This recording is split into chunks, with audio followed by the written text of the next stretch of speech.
There was a young man named Daniel. At his life from the outside, nothing seemed wrong. He had good grades, a few friends, a normal routine. Inside, something was different. Daniel was someone who always had something to say, but rarely said it. One day in class, the teacher asked a question. Daniel knew the answer immediately. His mind lit up. For a second, he felt confident. His hand started to rise. But then, he looked around the room. His confidence disappeared in an instant. What if I'm wrong? What if they laugh? What if I look stupid? His hand slowly went down.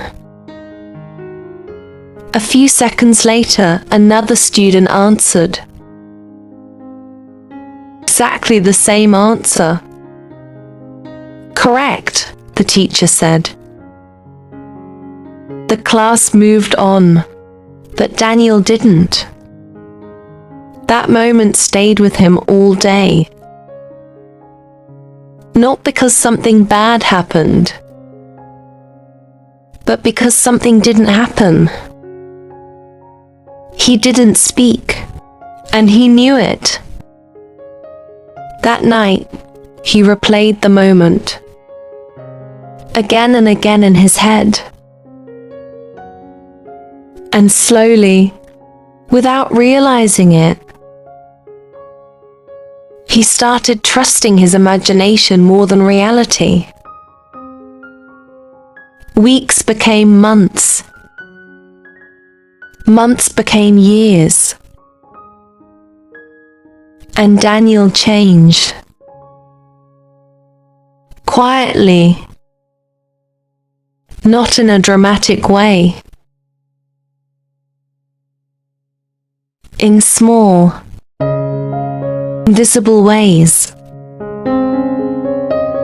Every time he wanted to speak, a voice appeared in his mind. What if this sounds stupid? What if they judge you?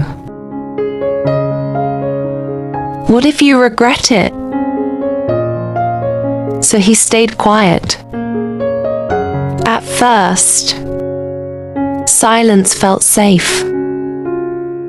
But slowly, it became automatic. In class, he stopped raising his hand. In conversations, he waited too long and missed his chance. In groups, he let others speak first, always. People didn't notice anything wrong. To them, he was just quiet. But inside, Daniel was full of thoughts he never shared. And the more he stayed silent, the harder speaking became. Because confidence is like a muscle, and Daniel was slowly letting his weaken. One evening, Daniel went to a birthday party. The room was alive. Laughter, music, stories. People talking freely, without thinking too much. Daniel sat in a corner, holding a drink, watching, listening. He wanted to join a conversation. He had opinions. He had thoughts. He had stories. But every time he tried to step in, his mind stopped him. What if they ignore you? What if it's awkward? What if you don't belong here? So he smiled, nodded, stayed quiet. When he got home that night, something felt different. Not sadness, not anger, something deeper. He realized something painful. Nobody had rejected him. Nobody had excluded him. Nobody had stopped him from speaking. He had done it himself. As Daniel grew older, life became more serious. School turned into responsibilities. Friends became busy. Opportunities became rarer. But his pattern stayed the same. He avoided speaking in meetings. He avoided sharing ideas. He avoided being seen. And slowly, life started passing him by. One day, he sat alone and thought, "I am always present, but never really participating." That sentence hit him deeply. Because it was true. He wasn't invisible. He was just silent.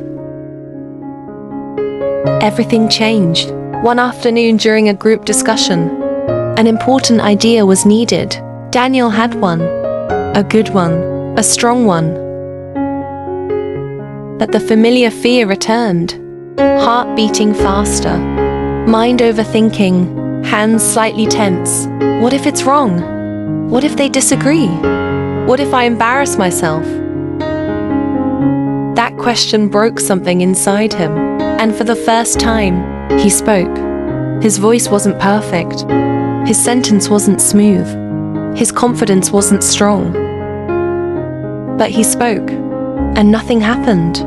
No one laughed. No one attacked him. No one judged him the way he feared. The world continued normally, but inside Daniel, something shifted. What Daniel didn't realize was this. His fear was never about people. It was about prediction. His mind was constantly predicting rejection. But predictions are not reality. The brain tries to protect us by imagining worst-case scenarios.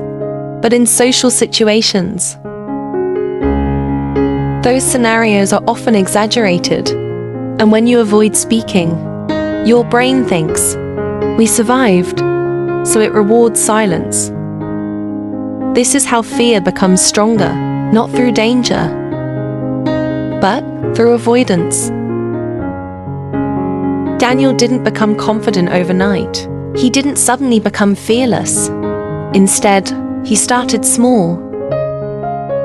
One sentence in a conversation, one opinion in a meeting, one question in class. Sometimes it felt uncomfortable, sometimes awkward, sometimes imperfect. But he continued because he noticed something important. Nothing bad was happening. And slowly, his brain began to update. This is safe, not because fear disappeared, but because he stopped obeying it. With time, something powerful happened. Daniel stopped identifying as the quiet one. He started seeing himself differently, not as someone who is afraid, but as someone who acts despite fear. And this changed everything, because identity is not what you think, it is what you practice. And this changed everything, because identity is not what you think, it is what you practice. And Daniel started practicing a new version of himself. One day, Daniel realized something important. People were not thinking about him as much as he believed. Everyone was busy with their own lives, their own fears, their own thoughts. The judgment he feared was mostly imagined. And this realization didn't remove fear completely, but it reduced its power. Daniel still felt fear sometimes, still overthought sometimes, still hesitated sometimes. But now, there was a difference. Fear was no longer in control. He could feel it and still act, and that changed his life. Because confidence is not the absence of fear. It is action despite fear. And for the first time, Daniel was truly participating in his own life. Not perfectly, but honestly, and that was enough. Thank you for watching. If this story inspired you, don't forget to like and subscribe for more inspiring content.